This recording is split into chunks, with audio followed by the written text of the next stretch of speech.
Hey everybody, and welcome to Suzerain. So this is a strategy game available on Steam. I really don't know that much about it. We're going to go ahead and jump right into it.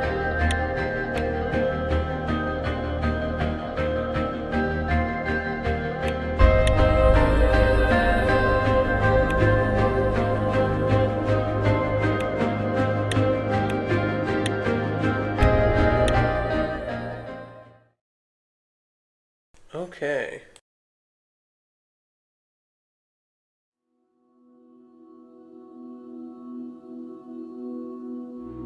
You are my enslavement and my freedom. You are my flesh burning like raw summer night. You are my country. You opened your eyes to this world. You came from a wealthy family in the city. Okay, middle income. Okay, let's see. It's 1908. We'll be a wealthy family. No, we'll be impoverished. Your parents named you Anton. As the only child of a farmer, you spent your childhood among wheat fields. Life was not easy. You were too poor to afford a good education. The Rain family was caring regardless of the economically dire situation, or was caring regardless. Your parents always did their best to support you. The years passed. During a history class at school, the bell started to ring unexpectedly. You heard a loud commotion outside as everyone tried to figure out what was going on. The principal announced the historic revolution. The kingdom was no more. The Republic of Swordland was born.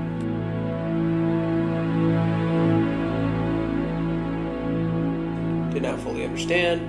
Okay, months after the Republic was proclaimed, life around you changed. You watched friends and family face uncertainty, economic hardship, scattered unrest, and resistance from those tied to the old order. In their struggle, you...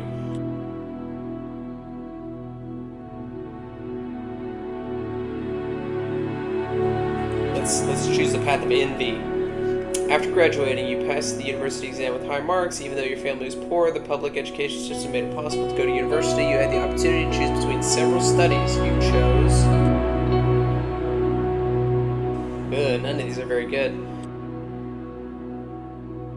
Let's say economics.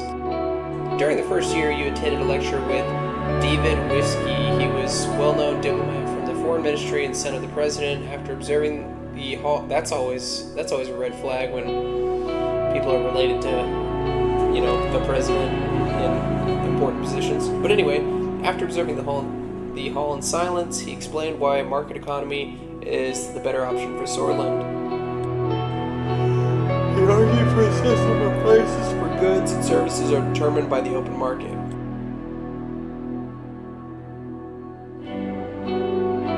Let's be a socialist or a communist or something. I think that'd be a little bit more fun to play as.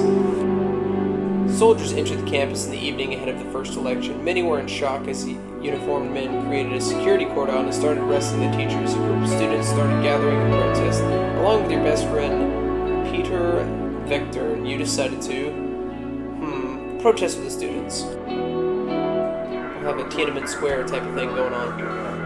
One of the officers made a loud announcement that echoed through the campus. General Lutheran declared martial law in order to restore the administration. Please stand back and disperse to your rooms. You joined the students that slowly marched towards the large group of soldiers. Suddenly, the soldiers charged. The student fell and was trampled as everybody started running away. You held your ground. The soldiers beat you relentlessly. It was a gloomy year. We didn't beat them back. The majority of the students and teachers displayed their opposition. Thus, Lechevin became a target for the military regime. You didn't want to stay idle and decided to join a human rights group. That's lame. Student council, political debate group. These two are kind of the same thing, but political debate group. The dozens of debates help you hone your oratory skills while also helping you grow your network. Even though the discussions between different groups often became heated, you all grew from sharing ideas. In one of the meetings, Peter Vector introduced you to a classmate of his, Monica. You were immediately attracted to her beauty, of course. We fall in love. She mentioned to you that She was a volunteer for the Swordish League of Women, an organization campaigning for women's rights. You told her you wholeheartedly supported her cause. Weren't particularly interested in women's rights. Yep, that second one for sure. The politically charged environment led you to join the Red Youth, the Socialists. Interesting. The Young Swords, the Nationalists. Stay away from any political organization. No, the Red Youth. We're gonna go full Stalin, Lenin here. The radio relayed that the communist general Ricard surrounded Lutheran and his troops, demanding their surrender. They refused, and heavy fighting broke out across the country. You just couldn't believe it. The army was fighting amongst themselves. Really? You can't believe that amongst a bunch of communists? Swordland plunged into chaos. Ricard's sudden attack caused more instability in the country, but compared to nationalist Lutheran, he was a real socialist.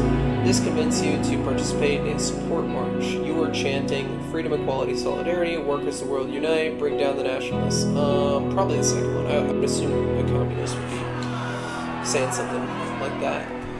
You were marching under the protection of Ricard's soldiers. The students supporting Lutheran's coup gathered a few hundred meters in front of you. Many nationalists were among them. You knew something was going to happen. You stayed. This guy's a radical communist. He needs to be stopped. He's a madman.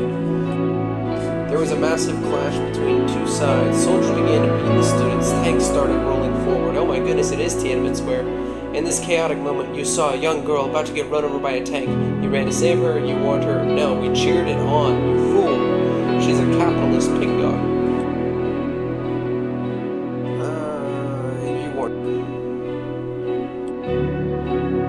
her. I'm playing as a villain in this story. But all your efforts were in vain. You never forgot your face. The clashes escalated to a full-blown civil war. The horrors made you isolate yourself for a while. Monica helped you cope, and love grew between the two of you. However, it was a difficult time for love. The chaos had to end. The charismatic colonel, Tarquin Sol, orchestrated a sudden attack on the capital where the Lutheranist, whatever, and Ricardist forces were battling each other. He defeated both, ending the war. A new constitution was written, and the military government began efforts to restore stability. Many people saw the colonel as a savior. He formed the United Swordland Party and ran as a presidential candidate in the first ever single-party elections. You voted for the United Swordland Party. Yes, of course, you have to be a member of the party. Are you a fool? USP won the election by a large majority, 99% in fact. The military government announced a 4-year restoration period to transform to an entirely civilian government. After graduation, you kept seeing Monica. You were both interested in marrying and starting a family. However, a letter arrived from the military calling you to fulfill your compulsory service. It was time to serve your national duty.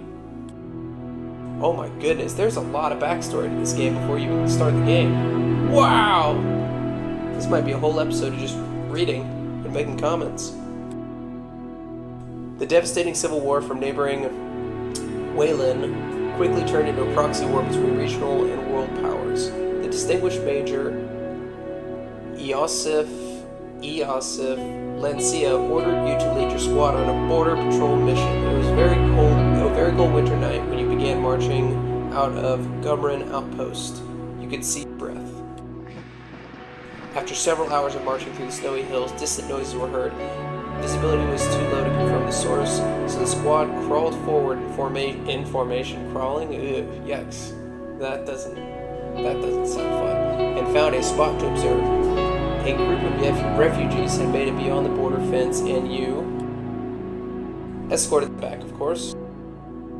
The refugees were in despair when they realized that you were taking them back to the border. Screams and protests ensued as they were restrained. You delivered them to the border guards. After several months of military service, your duties ended and you went back to civilian life.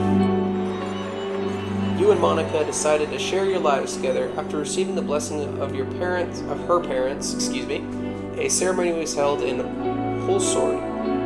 During the same year, you were offered a high-paying job within the government, within the governing United Swordland Party. It was important to start your career on a good foot, so you accepted it.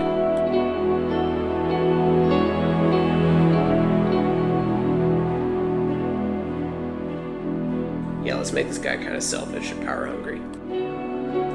You became the economics assistant to one of the more experienced members of Assembly. You worked long and hard investigating hundreds of pages of economic reports late into the night. You were climbing the ladder. Tarquin's soul gave amnesty to the remaining factions of the Civil War and chose de-escalation and appeasement. The institutions and symbols of the former kingdom were slowly replaced. His government launched several new initiatives, such as citizen-funded bills, program to revitalize the economy, a social labor initiative to help rebuild and improve society, and a large dam project to solve the energy crisis. The first multi-party elections in the history of Swordsland were held. President Tarquin's soul was elected once more. The new 5-year plan. Oh, 5-year plan. So this is actually probably inspired by Russia in the 1920s. That's interesting. And maybe 1930s.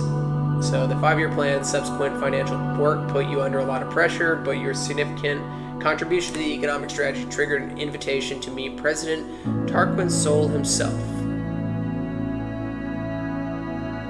who offered you a key position. You were to become the youngest member of Assembly. You accepted right away. Interesting. As the youngest MP, it was difficult. Ew, gross. I hate the idea of MPs in the European system it's disgusting. It was difficult to connect with the influential inner circle. You needed allies, so you brought on Peter Vectern as your right-hand man. The birth of your son, Frank, provided a brief moment of joy and relief. You sacrificed work to spend time with your family. Oh, absolutely not. Sacrifice family time, of course. Along with Peter Vectern, you did great things to cement your position in the party. Meanwhile, at home, Monica and Frank felt your absence. At the same time, President Soul increased his authority over the years. His growing ego started to cause strife within the USP.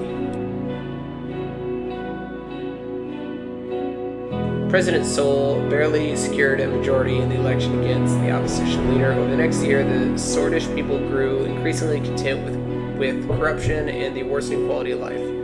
Economic growth was slowing down. Meanwhile, calls for a united Swordsland party Congress became louder as a leadership struggle started to brew. You watched from the sidelines, kept supporting the president. Let's be quiet for now. The contender for party leadership was Ewald Alfonso, a reformist and talented business magnate with a growing follower base within the party. Meanwhile, in a desperate effort to secure votes before the Congress, President Soul was meeting with party members one by one. He approached you too. The president offered you the position of Minister of Economy, Commerce, and Energy in the next government if you backed him in the upcoming vote. You accepted. Hopefully we end up on the right side of this. The Congress was nothing short of impressive. The banners of the United Swordsland Party were decorating every possible spot. Thousands of influential political figures, lobbyists, and benefactors gathered. At this turning point, the voting for the party leadership began. I vote for the current president. Unfortunately, he lost. Oh no, I'm in some trouble now by a small margin. During the Congress, you mean they didn't rig the election? That's foolish.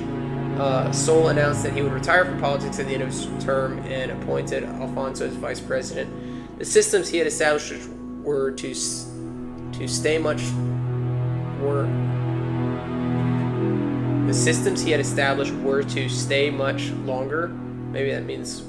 Maybe they meant to put were not to stay much longer. His achievements wouldn't be forgotten. You were happy that Soul was finally leaving, were troubled by the departure of Soul, didn't care who was in charge. Now, I'm a little bit concerned that I'm going to be taken out back and shot by the new president. A month later, your daughter was born. Monica named her Diana. She motivated you during a tumultuous period in the party as the VP and leader of the USP, blah, blah, blah, began dismantling the old organization structure established by the USP, such as State Educators Corps and the Swordish State Corporation Bills. The general elections were approaching. The United Swordsland Party was under new leadership. I'm just going to be a follower, and whoever's in power I'm going to support. During the general elections, the main opposition leader was embroiled in a scandal with his secretary. He was replaced by the more popular figure, Franz Richter, but the damage had been done. The new economic policies and extensive privatization program proposed by Edwald Alfonso secured an election victory for the United Switzerland Party. Over the following years, you tried to climb the ladder. The presidency of Alfonso saw many bold reforms in government law and advancements in liberal democratic values. He valued your support throughout. However, due to infighting and disorganization, continental economic tension, and fast-track privatization, it was followed by severe economic recession. The other parties announced their bids for the 1953 election, but the unfair election system hampered opposition efforts to campaign. You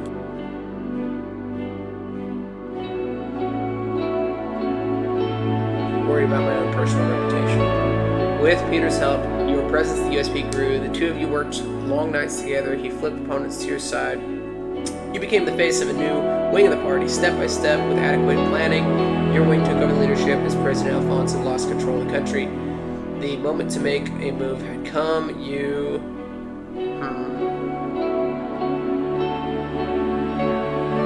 were to strong-arm him into stepping down. He listened to your advice. Alfonso conceded the leadership struggle, and the party eventually voted you in because of your indisputable influence. Following this, you announced that you would be running for president in the general election with Peter as your running mate. Which is my turn. After visiting every city and town during the campaign, you made a speech on state television. You promised to preserve national values, not democratic reforms.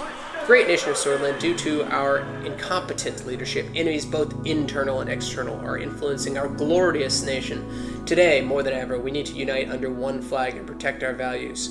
Greki Sordland, the broadcast ended. On election day, millions went out to cast their votes. It was time to face the truth. That I actually won a fair election, I didn't just steal it. Let's make this game look as much like Stalin as possible.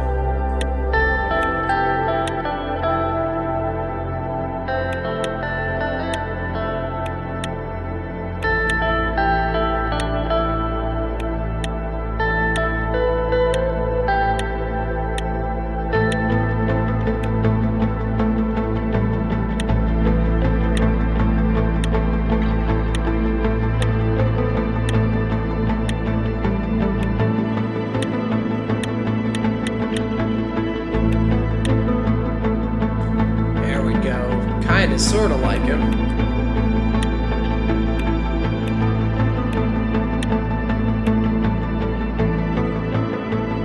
Planned economy, of course. We're communists, aren't we? Diplomatic leading, global rivalry between capitalists, blah in the west, and the Martin framework to the north, and the communist United Cantana in the east are intensifying. Switzerland has potential to align with others to interest neutrality. Okay, so where are the other commies? In the east, okay, line east. Immigration in the last 5 years, bloodish, blah, immigrants flocked to Switzerland due to lax immigration laws enacted by former President Alfonso. As a result, these tensions are causing requests for a political solution to toughen immigration laws.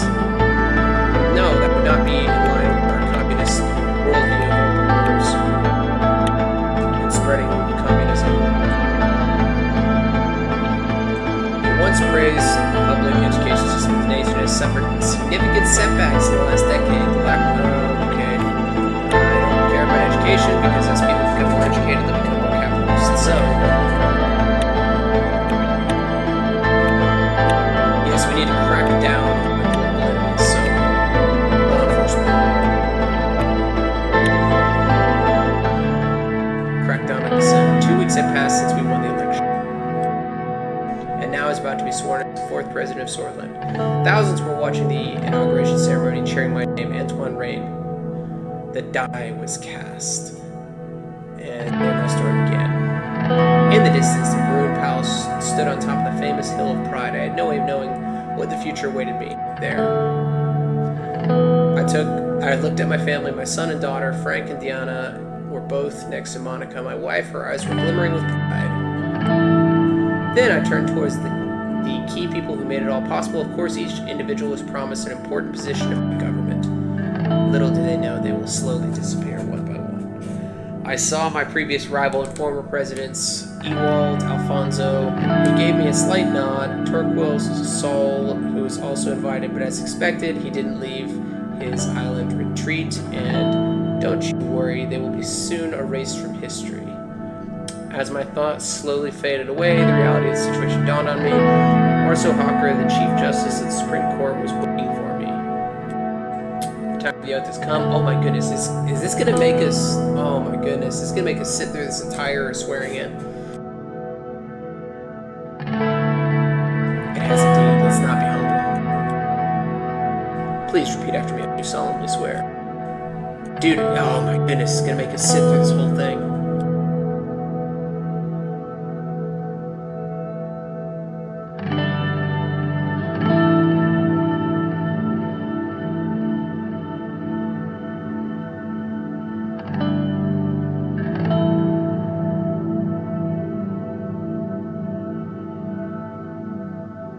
My fellow swords. The crowd looked very eagerly to listen to me. Very eager to listen to me. Excuse me.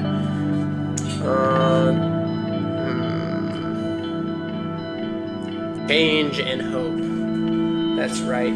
The road to hell is paved with good intentions.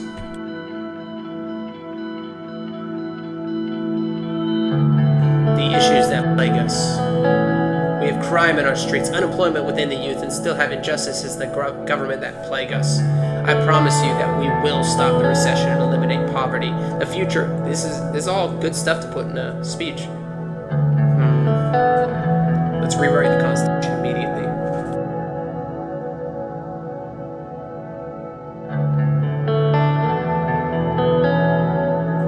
Change now, not next decade or years today. Hundreds of thousands cheered. They were shouting my name in unison. I felt the responsibility, the power, and the burden all at the same time. Raise a fist. I took a long look at the people of Swordland to burn this moment into my memory and into theirs. One of the presidential guards came by to notify me that it was time to leave. I made my way to the leading car, the motorcade. The presidential state car was a jet black Cadilla with flags of Swordland above the front headlights. Next to it, a man was holding the door. Whoever wrote this section did a very good job. Hello, Mr. President. I still felt euphoric from the aftermath of my speech. Hearing my new title made me smile even more. If you allow me to introduce myself, I am Sergei, new driver. At ease, Sergei. Don't forget who you are and who I am. As you wish, Mr. President. He respectfully bowed his head before opening the door and gesturing inside. I entered the car. We will be heading toward the palace. The motorcade began to move. On the way, Sergei proceeded to explain his duties as driver. Okay. Yada yada.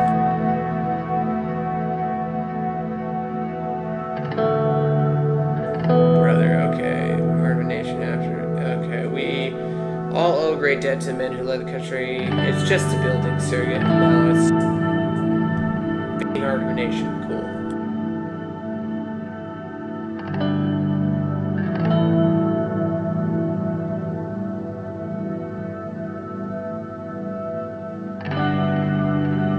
We'll say something revolutionary.